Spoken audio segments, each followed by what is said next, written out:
question. "I'll kill that son of a bitch," Blaine muttered, turning away and sprinting down the hall.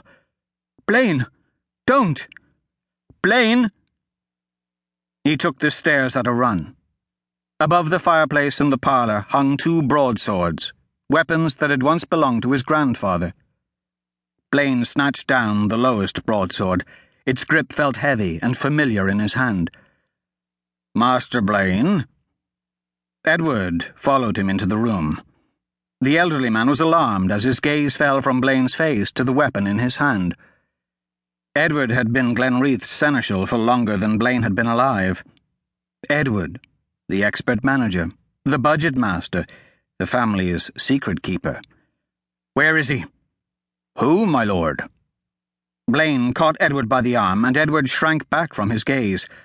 "My horse-spawned father, that's who. Where is he?" "Master Blaine, I beg you, where is he?" "He's headed for the gardens. He had his pipe with him." Blaine headed for the manor's front entrance at a dead run. Judith was halfway down the stairs. "Blaine, think about this. Blaine!" He flung open the door so hard that it crashed against the wall. Blaine ran down the manor's sweeping stone steps. A full moon lit the sloping lawn well enough for Blaine to make out the figure of a man in the distance, strolling down the carriage lane. The smell of his father's pipe smoke wafted back to him, as hated as the odour of camphor that always clung to Lord McFadden's clothing. The older man turned at the sound of Blaine's running footsteps.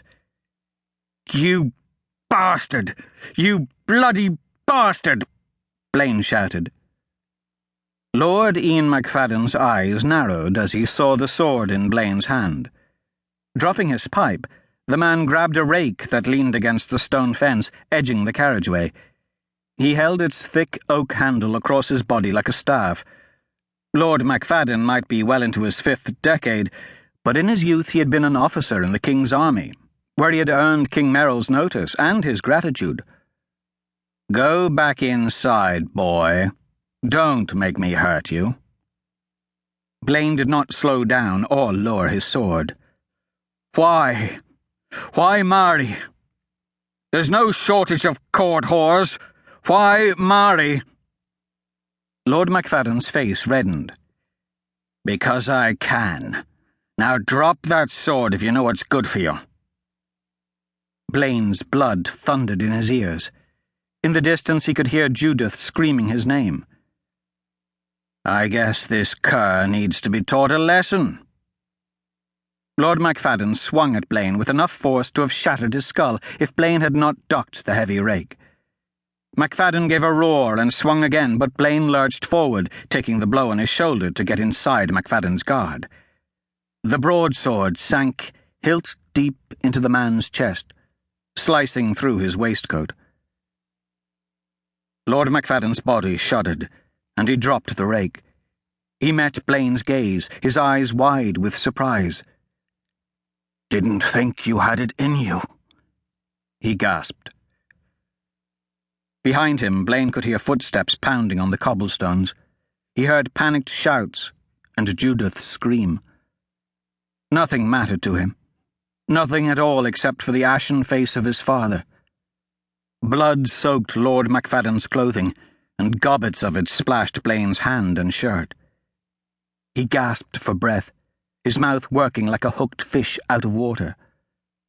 Blaine let him slide from the sword, watched numbly as his father fell backward onto the carriageway in a spreading pool of blood.